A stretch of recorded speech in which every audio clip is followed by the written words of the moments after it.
दुनिया की सत्ता राजनीति में कुछ नाम ऐसे हैं जिनके आगे डर खुद भी थोड़ा सोच समझकर कदम रखता है और उत्तर कोरिया के नेता किम जोंग यून उन्हीं में से एक है, जो अमेरिकी जैसे सुपर पावर देश को भी सीधी चुनौती देता है।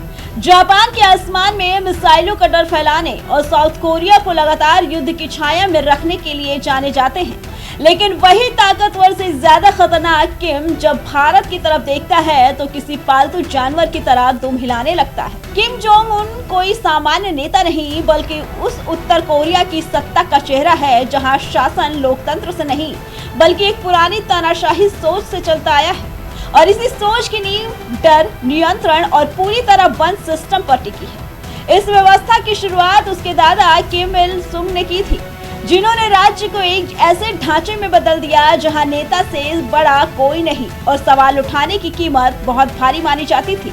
फिर उसके पिता किम जोंग इल ने उसी सिस्टम को और ज्यादा सख्त, बंद और लोहे की दीवार जैसा बना दिया, जिससे देश में सत्ता का मतलब सिर्फ नियंत्रण रह गया।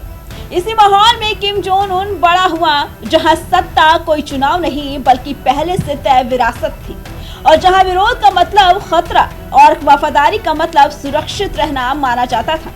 और इसी सोच ने उसे एक ऐसे नेता में बदल दिया जो ताकत दिखाने को ही राजनीति समझता है।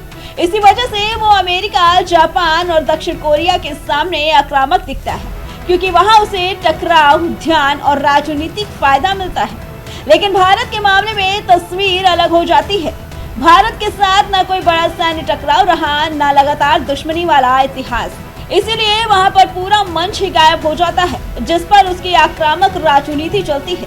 इसके अलावा भारत के साथ सीमित कूटनीतिक और मानवीय रिश्ते भी रहे हैं, जिससे दोनों देशों के बीच पूरी दुश्मनी वाला माहौल कभी बना ही नहीं। और ऐसी स्थिति में कोई भी पक्ष बिना वजह नया टकराव नहीं चाहता।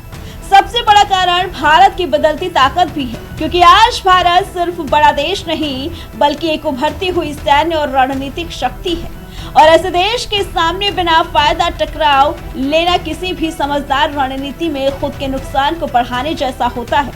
इसीलिए किम जोंग उन की भारत के सामने खामोशी कोई सम्मान नहीं बल्कि ठंडी और कैलकुलेटेड रणनीति है, जहां वो सिर्फ वही आक्रामक होता है जहां से उसे फायदा दिखता है और बाकी जगह चुप रहकर अपने जोखिम को कम करता है। Bureau report, prime TV.